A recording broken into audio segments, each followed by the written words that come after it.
1월 24일 말씀 묵상을 시작하겠습니다. 오늘 말씀은 사도행전 22장 1절부터 16절까지의 말씀입니다. 바울의 마지막 선교 여행이었던 제3차 전도 여행을 마치고 바울은 예루살렘에 귀환하였습니다.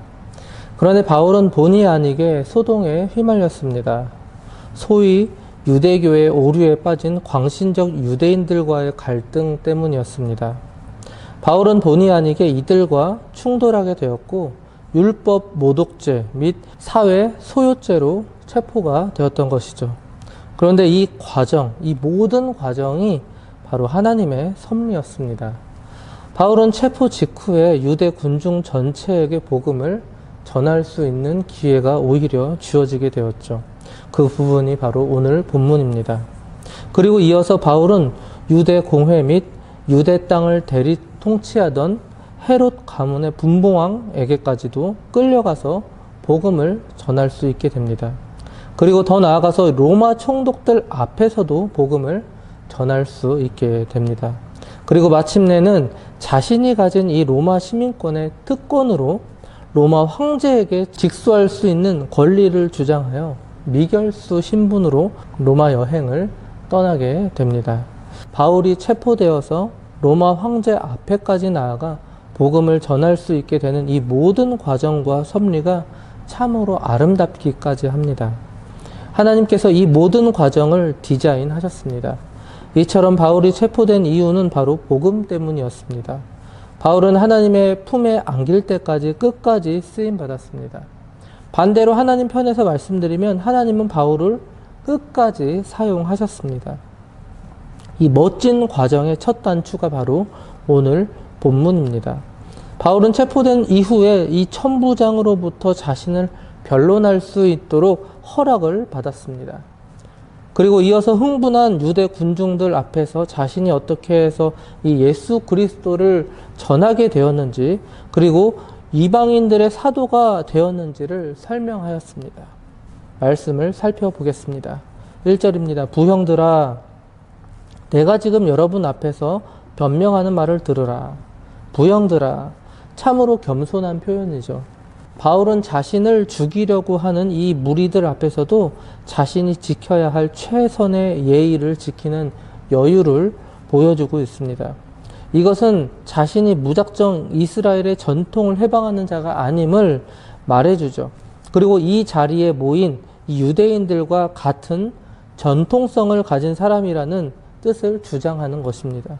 이처럼 바울은 최대한으로 예의를 갖추고 복음을 선포하였습니다. 우리도 마찬가지입니다. 우리가 전할 내용은 오직 예수 그리스도입니다. 그러나 그 과정을 무시해서는 안 됩니다. 최대한 예의를 갖추어야 하죠. 우리는 품격 있는 그리스도인이 되어야 합니다. 절에서 무건수행 중인 스님 앞에서 말해보라고 욕을 하거나 또는 시끄럽게 찬양을 하는 모습들, 그리고 길에 앉아 수행 중인 스님 머리에 한쪽 손엔 십자가를 들고 나머지 한 손으로 안수를 하는 그런 예의 없는 그리스도인들을 저는 TV나 인터넷 기사로 본 적이 있습니다. 여러분, 무조건 예수님만 선포하면 될까요? 아닙니다. 신앙은 결과가 아닌 과정이 더 중요합니다. 무조건 천국만 가야지, 무조건 복음만 전해야지가 옳은 것은 아닙니다. 천국을 향해 걷는 이 한 걸음 한 걸음이 더 중요합니다. 그리스도를 선포하는 그 과정이 더 중요한 것이죠. 바울처럼 우리도 멋있는 그리고 예의 있는 그리스도인들이 되었으면 좋겠습니다. 2절입니다. 그들이 그가 히브리 말로 말함을 듣고 더욱 조용한지라 이어 이르되, 히브리 말로, 개역 한글은 히브리 방언으로 라고 번역되어 있는데요. 사실 이게 더 정확합니다. 왜냐하면 이스라엘은 바벨론 포로기 이후부터 유대인들이 사용하던 이 아람어의 영향을 많이 받아서 아람어화 되었기 때문이죠. 그런데 그 방언을 지금 바울이 하고 있는 것입니다. 바울은 무리들과 민족적으로 하나라는 사실을 증명하기 위해서 히브리 말로 복음을 선포하였습니다. 무리들은 아마도 바울을 배교자이거나 민족을 버린 자로 여겼을 것입니다. 그러나 바울이 히브리어로 말하자 너무도 뜻밖이라 생각했는지 그들의 감정이 누그러진 것입니다. 그리고 조용해졌습니다. 바울의 말을 듣고자 하는 호기심이 생긴 것이죠. 3절입니다. 나는 유대인으로 길리기아 다소에서 났고 이 성에서 자라 가말리알의 문화에서 우리 조상들의 율법에 엄한 교훈을 받았고 오늘 너희 모든 사람처럼 하나님께 대하여 열심히 있는 자라. 바울은 히브리어로 변론을 시작하였고 더 나아가서 자신의 민족적 출생의 배경을 설명하였습니다.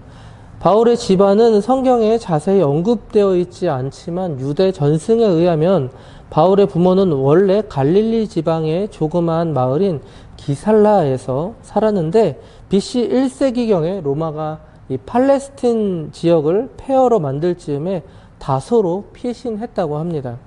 그런데 바울은 태어날 때부터 로마 시민권을 가지고 있었다라는 사실은 그의 집안이 상당한 재물과 사회적 지위를 가지고 있었음을 말해주죠.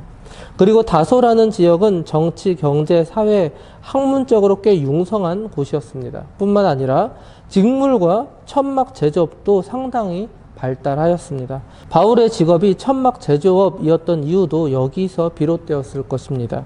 가말리엘 문화에서 바울의 스승 가말리엘은 이 바리새파 중에서도 진보주의파로 통하는 힐렐학파의 대표적인 힐렐의 손자였습니다. 그는 랍비보다 더 높은 칭호인 라반이라는 칭호를 받을 만큼 덕망 높은 율법학자였습니다. 그러므로 바울이 이 문화에서 율법을 배웠다라는 것은 누구보다 율법에 정통하다라는 것을 의미하죠. 이처럼 바울은 자신이 부인할 수 없는 유대인이자 율법에 정통한 자임을 주장함으로써 자신이 자기 앞에 모여있는 이 무리 중에 누구보다도 더 신실하게 하나님을 경외하고 있음을 강조하고 있었던 것입니다. 그러나 바울은 예수 그리스도를 잘 알지 못해 도리어 예수 믿는 자들을 핍박하였죠. 이는 바울이 하나님께 대하여 무리들보다 더 열심이었다라는 사실을 강조해 주고 있습니다. 4절 5절입니다. 내가 이 돌을 박해하여 사람을 죽이기까지 하고 남녀를 결박하여 옥에 넘겼노니 이에 대제사장과 모든 장로들이 내 증인이라. 또 내가 그들에게서 다메섹 형제들에게 가는 공문을 받아가지고 거기 있는 자들도 결박하여 예루살렘으로 끌어다가 형벌 받게 하려고 가더니. 여기서 형벌이란 채찍, 투옥 또는 사형을 말합니다. 즉 이 모든 것이 포함되어 있죠. 그들이 채찍을 당하고 투옥당하고 비참하게 그리고 고통스럽게 죽은 이유는 단 한 가지였습니다. 바로 예수를 믿었기 때문이죠. 바로 이 하나의 이유 때문이었습니다. 그리고 그 주동자였던 바울 역시 예수를 믿는 하나의 이유로 자신이 저질렀던 행위대로 똑같이 죽임을 당하게 됩니다. 바울은 죽기 직전에 자신의 손에 비참하게 고통스럽게 죽었던 사람들의 눈동자를 회상했을지도 모릅니다. 그리고 유난히도 반짝이는 그 눈동자들의 이유를 비로소 죽기 직전에 깨달았을지도 모르겠습니다. 세상의 가치관으로 보았을 땐 개죽음보다 못한 죽음이었지만 하나님의 나라의 가치관을 통해서 보았을 때는 그보다 영광스러운 면류관은 존재하지 않을 것입니다. 그리고 이어서 바울은 자신이 왜 그리스도의 도를 선포하게 되었는지 설명해 주었습니다. 이 내용은 사도행전 9장의 내용과 거의 같은데요. 그리고 이후에 아그리빠 왕 앞에서 행하는 변론과도 동일한 내용입니다. 우선 10절까지 읽어보도록 하겠습니다. 가는 중 다메섹에 가까이 갔을 때 오정쯤 되어 호련히 하늘로부터 큰 빛이 나를 둘러 비치매 내가 땅에 엎드러져 들으니 소리 있어 이르되 사울아 사울아 내가 왜 나를 박해하느냐 하시거늘 내가 대답하되 주님 누구시니까 하니 이르시되 나는 내가 박해하는 나사렛 예수라 하시더라. 나와 함께 있는 사람들이 빛은 보면서도 나에게 말씀하시는 이의 소리는 듣지 못하더라. 내가 이르되 주님 무엇을 하리이까? 주께서 이르시되 일어나 다메섹으로 들어가라. 내가 해야 할 모든 것을 거기서 누가 이르리라 하시거늘. 주님 무엇을 하리이까? 바울의 이 질문을 통해서 우리는 바울의 회심을 엿볼 수가 있습니다. 이 질문에는 바울이 자신의 행한 일들과 자신의 신념이 잘못되어 있음을 인정하고 뉘우치는 의미가 내포되어 있죠. 즉 회심은 잘못을 아는 것으로 그치는 것이 아닙니다. 보다 적극적인 자세로 장차 무엇을 해야 하는가를 묻고 실천하는 데 있는 것이죠. 이것이 진정한 회개입니다. 이어서 14절까지 읽겠습니다. 나는 그 빛의 광채로 말미암아 볼 수 없게 되었으므로 나와 함께 있는 사람들의 손에 끌려 다메섹에 들어갔노라. 율법에 따라 경건한 사람으로 거기 사는 모든 유대인들에게 칭찬을 듣는 아나니아라 하는 이가 내게 와 곁에 서서 말하되 형제 사울아 다시 보라 하거늘 즉시 그를 쳐다보았노라. 그가 또 이르되 우리 조상들의 하나님이 너를 택하여 너로 하여금 자기 뜻을 알게 하시며 그 의인을 보게 하시고 그 입에서 나오는 음성을 듣게 하셨으니 하나님은 바울을 택하여 그에게 세 가지를 행하셨습니다. 첫 번째, 당신의 뜻을 알게 하셨습니다. 바울은 하나님의 뜻을 분명히 알게 되었죠. 두 번째, 의인을 보게 하셨습니다. 여기서 의인이란 바로 예수님이시죠. 즉 부활하신 예수를 보게 하셨습니다. 바울은 부활하신 예수님과의 만남을 통해서 확실한 신앙을 갖게 되었습니다. 그리고 동시에 이 만남은 그의 사도직의 근거가 되기에 매우 중요한 의미를 갖습니다. 마지막 세 번째로 그의 말씀을 듣게 하셨습니다. 그리고 바울에게 있어서 복음의 내용은 바로 이 부분이었던 것이죠. 15절입니다. 내가 그를 위하여 모든 사람 앞에서 내가 보고 들은 것의 증인이 되리라.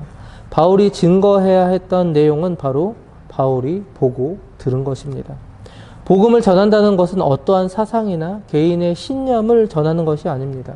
예수 그리스도의 십자가입니다. 그 예수 그리스도의 십자가를 듣고 본 바를 충실히 전하는 것입니다. 마지막 16절입니다. 이제는 왜 주저하느냐? 일어나 주의 이름을 불러 세례를 받고 너의 죄를 씻으라 하더라. 바울의 다메섹 도상에서의 회심과 이방인 선교의 사명자로 부름받은 사실은 사도행전 곳곳에서 반복이 됩니다. 사실 그럴 수밖에 없는 이유는 바로 이 부분이 바울이 보고 들은 것이기 때문이죠. 아마도 바울은 1차, 2차, 3차 전도 여행과 마지막 로마 전도 여행을 하는 동안 계속해서 이 부분을 선포했을 것입니다. 다메섹 도상에서의 회심, 그리고 이방인 선교의 사명자로 부름받은 이 사실을 계속해서 똑같이 반복해서 선포했을 것입니다. 다시 말씀드리지만 이것이 바로 그가 보고 들은 것입니다. 우리도 마찬가지입니다. 전도는 어려운 것이 아니죠. 그저 십자가만을 전달하면 됩니다. 세상의 가치관을 통해서 어리석게 보이는 내용일지라도 그저 내가 보고 들은 그 십자가만을 전달하면 되는 것입니다. 이 사명을 오늘도 잘 감당하시는 장자 가족들 되시기 바랍니다.